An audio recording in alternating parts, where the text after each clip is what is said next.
Good evening students. आज basically जो हम लोग बात करेंगे we will talk about the transport of food and minerals, food and hormones in plant.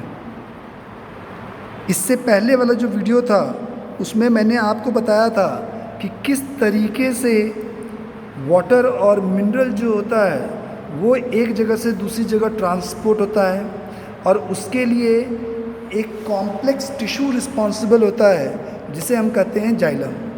इससे पहले वाले टॉपिक में आपको बताया था कि transport of food and hormone के लिए इन प्लांट्स जो टिश्यू रिस्पॉन्सिबल होता है वो होता है फ्लोएम। और फ्लोएम एक क्या है? कॉम्प्लेक्स टिश्यू है। ये क्या है? एक कॉम्प्लेक्स टिश्यू। जैसा मैंने पिछले वीडियो में भी आपको बताया था, कॉम्प्लेक्स टिश्यू का मतलब होता है जब कोई tissue more than one type of cell से बना होगा तो that will be called as what? Complex tissue.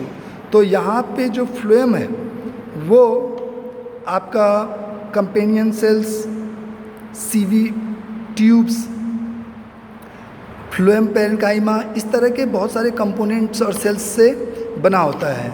ठीक है, तो यहाँ पे जो मेन दो टिश्यूज़ हैं फ्लोएम में वो हैं आपके CV tube and companion cells. तो जो सीवी ट्यूब है, ठीक है, सीवी ट्यूब का यदि आप स्ट्रक्चर देखें तो वो कुछ इस तरीके का होता है। ठीक है, अब मान लीजिए दूसरा सीवी ट्यूब है।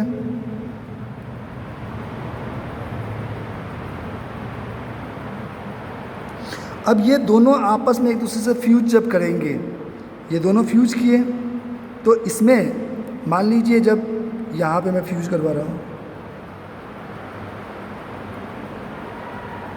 इसका भी मेम्ब्रेन यहाँ फ्यूज कर गया, तो जब फ्यूज करता है तो इनमें छोटे छोटे ऐसे होल्स बन जाते हैं और ये एक ऐसे कॉन्टीन्यूअस पाथ बन जाता है। ठीक है, तो यहाँ पर इस तरह का एक स्ट्रक्चर बन जाएगा सीवी ट्यूब्स में और इसके साथ ऐसे कंपेनियन सेल्स प्रेजेंट होते हैं और कंपेनियन सेल्स जो होते हैं वो लिविंग सेल्स होते हैं। तो लिविंग सेल होने के कारण इनमें lot of cytoplasm and nucleus present होगा जो time to time sieve tubes को एनर्जी प्रोवाइड करता है ताकि वो एक फोर्स जनरेट कर सके, ताकि जो सेमी सॉलिड फॉर्म में फूड होता है that can be carried from one place to another place wherever it will be required. तो यहाँ पर जैसे मान लीजिए आपका ये मैं कंपेनी सीवी ट्यूब्स हैं, सीवी ट्यूब्स जैसे मान लीजिए यहाँ फ्यूज हुआ तो यहाँ पे इस तरीके से छोटे छोटे चैनल्स बन जाते हैं।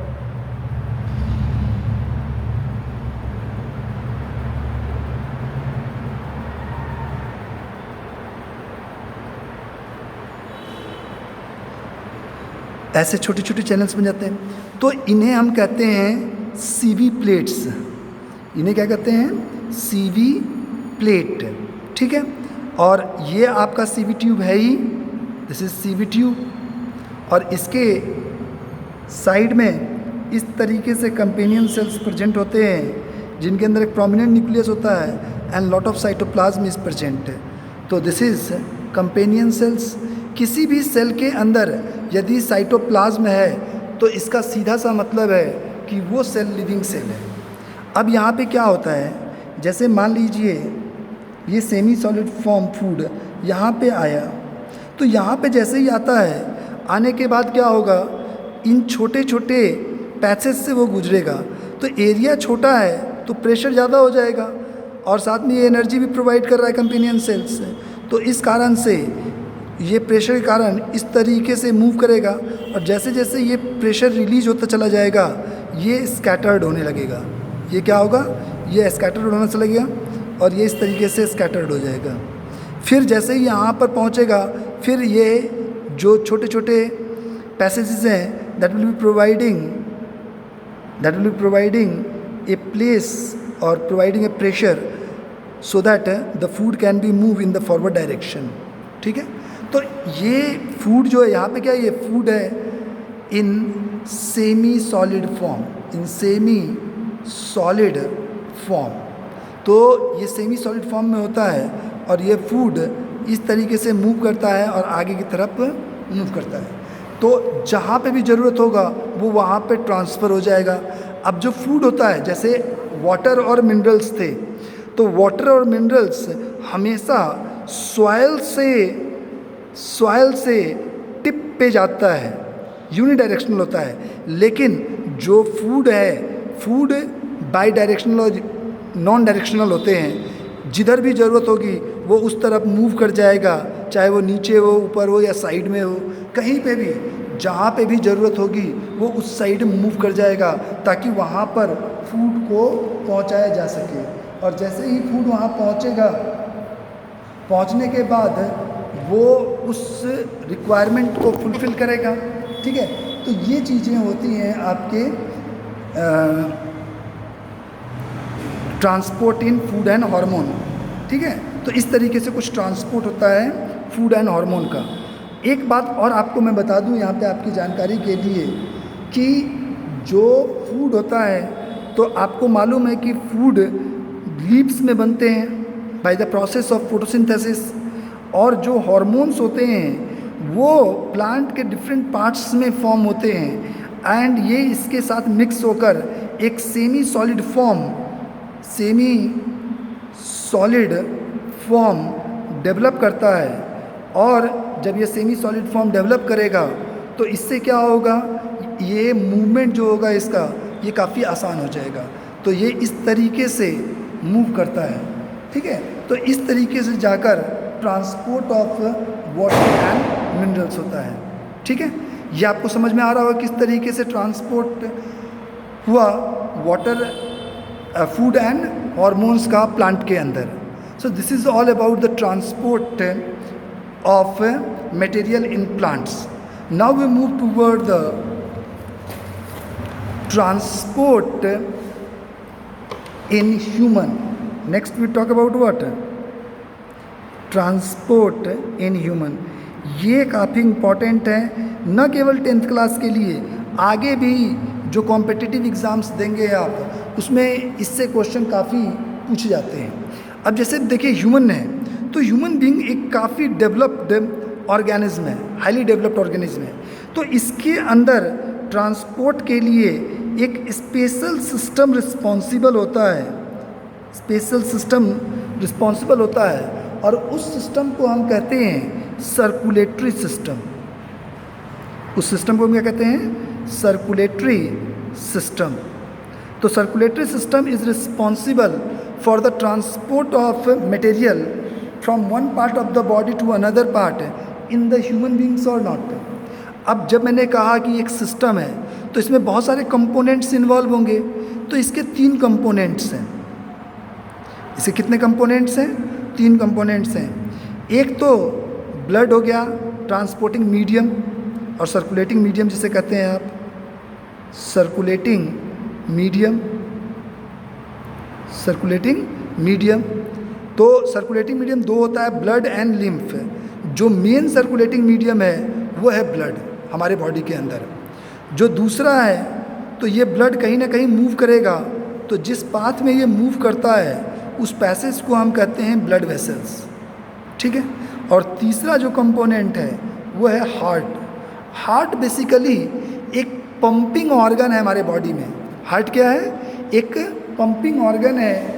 ये जो हम कहते हैं ना कि हार्ट के कारण, हम दिल के कारण ये कर दिए या वो कर दिए, ये सब बकवास है। ये केवल आपके घर में जैसे मोटर होता है ना, मोटर पानी को नीचे से उठाकर ऊपर फेंक देता है आपके टैंक में, उसी प्रकार हार्ट जो होता है वो ब्लड को प्रेशर से बॉडी के डिफरेंट पार्ट्स में पंप कर देता है। बस इतना ही काम होता है हमारे हार्ट का। अब एक एक करके हम बात करते हैं। सबसे पहले जो हम बात करेंगे, we will talk about the blood. अब सबसे पहले आपको ये समझ में आना चाहिए, main circulatory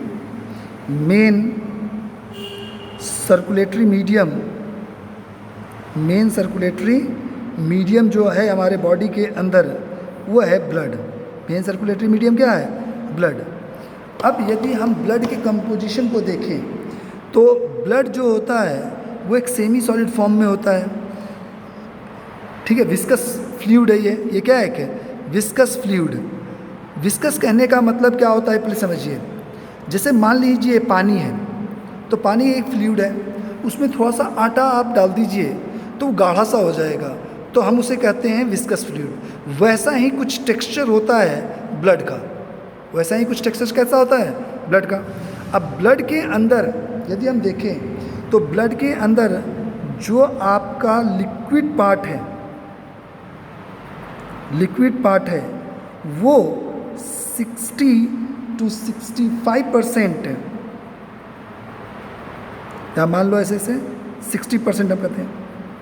liquid part 60 part होता है, जबकि जो सॉलिड पार्ट उसके अंदर होता है दैट इज़ 40%। तो ज़्यादा कौन है? लिक्विड। ये इसका परसेंटेज 60 to 65 होता है और इसका आपका 35 to 40% होता है। तो एवरेज देखें तो 60% लिक्विड पार्ट होता है एंड 40% सॉलिड पार्ट होता है। अब लिक्विड पार्ट जो ब्लड का होता है that is called as plasma. उसे क्या कहते हैं हम? प्लाज्मा।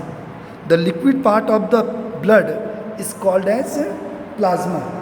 और इस प्लाज्मा को यदि हम देखें तो इसमें 92% वाटर होता है, जबकि 8% डिज़ॉल्व्ड प्रोटीन्स होते हैं। 8% क्या होता है? डिज़ॉल्व्ड प्रोटीन। तो this is the composition of plasma. अब प्लाज्मा में 92% क्या हो गया? वाटर। तो इसका मतलब ये हुआ कि जो लिक्विड पार्ट होता है ब्लड का वो मेनली वाटर के द्वारा फॉर्म किया जाता है, ठीक है। अब हम आते हैं सॉलिड पार्ट पे। जो सॉलिड पार्ट होता है, तो जितने भी ब्लड सेल्स हैं हमारे ब्लड के अंदर, तो ब्लड सेल्स जो होते हैं वो सॉलिड स्ट्रक्चर्स हैं। तो blood cells are responsible for forming the solid part of the blood. तो आपके बॉडी के अंदर 4 तरह के ब्लड सेल्स, 3 तरह के ब्लड सेल्स हैं। वन इज़ RBC, जिसे हम एरिथ्रोसाइट सेल्स के नाम से भी जानते हैं। दूसरा WBC, वाइट ब्लड सेल्स, जिसे हम ल्यूकोसाइट के नाम से भी जानते हैं। And third is platelets.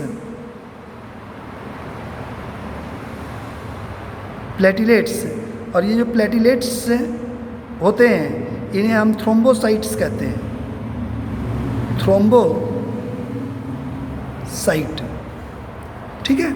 तो ये थ्रोम्बोसाइट कहलाते हैं। तो इससे आपको क्लियर हो गया होगा कि जो ब्लड है उसका कंपोजिशन कैसा होता है, ठीक है। तो हमें ये क्लियर हो गया कि ब्लड क्या है, कैसा होता है, ठीक है। इसमें एक एक करके हमें इन सेल्स के बारे में जानना है थोड़ा सा। तो सबसे पहले जो हम लोग बात करेंगे, we will talk about the RBC। सबसे पहले हम किसकी बात करेंगे? RBC red blood cells, red blood corpuscles भी कहते हैं इसे, या एरिथ्रोसाइट्स भी कहते हैं। अब जो ये RBC है ये हमारे बोन मैरो में फॉर्म होता है। कहाँ बनता है? इसका यदि हम बर्थ प्लेस कहें तो इसका बर्थ प्लेस है बोन मैरो। हमारे बॉडी में जो बोन हैं तो उनके अंदर में एक जेलेटिनियस स्ट्रक्चर होता है which is called as bone marrow. तो ये बोन मैरो जो होता है ये रिस्पॉन्सिबल होता है, यहाँ पर स्टेम सेल्स होते हैं, अनडिफरेंशिएटेड मास ऑफ सेल्स, और यही स्टेम सेल्स RBC और आपके बॉडी के अंदर जितने भी ब्लड सेल्स हैं WBC प्लेटलेट्स, उन सभी को फॉर्म करने के लिए रिस्पॉन्सिबल होता है। तो bone marrow is the birth place of what? RBC। अब यदि हम इसकी लाइफ स्पैन की बात करें तो इसका लाइफ स्पैन जो होता है वो 120 डेज़ का होता है। और this is one of the smallest cell in our body, smallest cell in our body. हमारे बॉडी के अंदर जो कुछ सबसे स्मॉलेस्ट से सेल के अंदर काउंट होता है उसमें RBC की भी काउंटिंग होती है। इसका लाइफ स्पैन क्या है? 120 डेज़। इसकी एक ख़ास बात होती है, इसकी ख़ास बात ये होती है कि जब ये फॉर्म होता है तो उस समय इसके अंदर न्यूक्लियस प्रेजेंट होता है, लेकिन जैसे ही ये मैच्योर्ड होता है इसकी जो न्यूक्लियस होती है वो डिजनरेट हो जाती है, डिज़ोल्व आउट हो जाती है, और इस कारण से इसके जो लाइफ स्पैन होता है वो शॉर्ट हो जाता है। तो after maturity the RBC loses it's nucleus. ये काफ़ी इंपॉर्टेंट पॉइंट है जो आपसे पूछा जाता है, ठीक है। दूसरी बात, एक नेक्स्ट जो चीज़ आ गई आपके सामने कि इसकी शेप क्या होता है। शेप जो होता है ये इसका बाई कॉनकेव होता है। कैसा होता है? बाई कॉनकेव, मतलब डंबल शेप। कैसा होता है? Dumbbell shape. कुछ इस तरीके का स्ट्रक्चर होता है, और ये वाला जो प्लेस है इसमें हेमोग्लोबिन जुड़ा हुआ होता है, इसीलिए एक प्लेट लाइक स्ट्रक्चर ये अपीयर करता है। तो ये बाई कॉनकेव ऐसे मुड़ा हुआ है, ये भी कॉनकेव साइड है, ये भी कॉनकेव साइड, और इसमें जुड़ा होता है आपका हेमोग्लोबिन। इसी कारण से आरबीसी का जो रेड कलर होता है वो इसी कारण से होता है क्योंकि हेमोग्लोबिन इसके साथ जुड़ा रहता है। यदि हेमोग्लोबिन जुड़ा ना रहे तो आरबीसी का कलर रेड नहीं होगा, वो स्लाइटली येलोइश अपीयर होता है। लेकिन due to the attachment of haemoglobin with its concave side the colour of RBC appear red, ठीक है। इसके अलावा जैसे इसका 120 डेज लाइफ स्पैन है, तो ये 120 जब मर जाते होंगे तो मरने के बाद ये कहीं ना कहीं जाएंगे, उसे हम कहते हैं ग्रेवयार्ड। ग्रेवयार्ड वो प्लेस होता है जहाँ पे मरने के बाद दफनाया जाता है। तो मरने के बाद एक स्ट्रक्चर है स्प्लिन, उसमें ये जाते हैं और इनका फिल्ट्रेशन वर्क होता है। तो spleen is consider as the graveyard of RBC. इसके अलावा एक बात आपको और बता दूं मैं, जो आरबीसी होता है, आरबीसी में एक चीज़ आपको मैं बता दूं, जैसे मैंने आपको बताया इसका अपना कलर रेड नहीं होता है। It is due to the attachment of haemoglobin the colour of RBC appear red to you, ठीक है। तो ये चीज़ होती है। इसके अलावा एक आपको जनरल नॉलेज की चीज़ बताता हूँ। जो आरबीसी होती है वो एक दिन में 2 से 3 मिलियन मर जाती है, और 2 से 3 मिलियन मरने का तो उसका काफ़ी चिंता की विषय है। लेकिन चिंता का विषय इसलिए नहीं है क्योंकि इतना ही आरबीसी हमारे बॉडी में फॉर्म भी हो जाता है। तो जितना मरा उतना ही फॉर्म हो गया, तो फिर आरबीसी की संख्या घटी नहीं। तो जब आरबीसी की संख्या घटी नहीं तो हमारे बॉडी पे कोई फ़र्क नहीं पड़ेगा। अब सवाल ये है कि इनका फंक्शन क्या होता है। इनका फंक्शन होता है to carry oxygen and CO2 from one place to another, ठीक है। तो एक जगह से मतलब लंग से हमारे पूरे बॉडी में और फिर पूरे बॉडी से लंग तक कैरी करने का जो काम होता है वो आरबीसी करता है। तो ये जो 2 गैसेज हैं इनके ट्रांसपोर्ट के लिए आरबीसी रिस्पॉन्सिबल होता है, ठीक है। तो this is a small information about the RBC. Next we have to talk about the WBC. जो डब्ल्यूबीसी होते हैं they are called as soldiers of our body, soldiers of our body.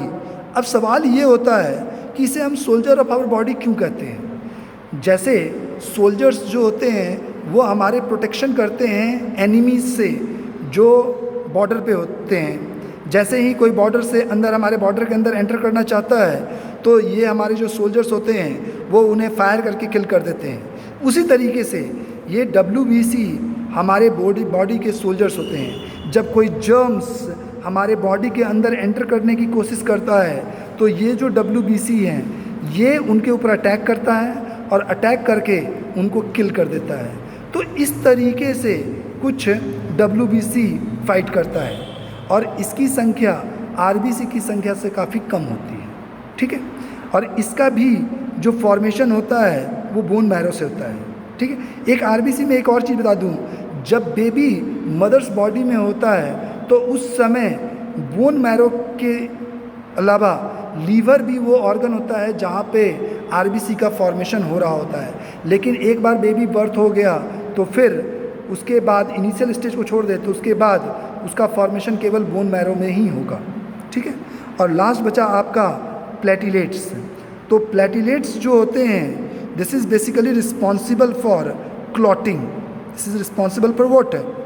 Clotting. यदि आपके ये प्लेटिलेट्स बॉडी में ना रहें तो जैसे मान लीजिए आपको कोई कट लगा तो ब्लड निकलने लगता होगा, तो ये ब्लड रुकेगा ही नहीं। आप देखना, आपको कोई कट लगा, लगने के बाद क्या होता है, थोड़ी देर के बाद वहाँ पर ब्लड का एक थक्का सा जम जाता है और वो ब्लड का क्लॉट कहलाता है। यदि ये क्लॉट न बने, ठीक है, तो ब्लड निकलते रहेंगे and it will lead toward death of the individual. तो एक इंडिविजुअल का डेथ ना हो ब्लड के फ्लो से, तो उसको रोकना ज़रूरी होता है। और उसके लिए जो सेल रिस्पॉन्सिबल होता है वो कौन सा सेल होता है? प्लेटिलेट्स है। तो प्लेटिलेट्स जो होते हैं they are responsible for clotting. ये कैसे पूरा मैकेनिज्म इसमें एक पार्टिसिपेट करता है वो आपको मैं नेक्स्ट वीडियो में समझाऊंगा। लेकिन यहाँ तक आपको समझ में आ रहा होगा कि ये किस तरीके से वर्कआउट करता है, ठीक है। इसमें कोई प्रॉब्लम नहीं होगा आपको, ठीक है। Thank you.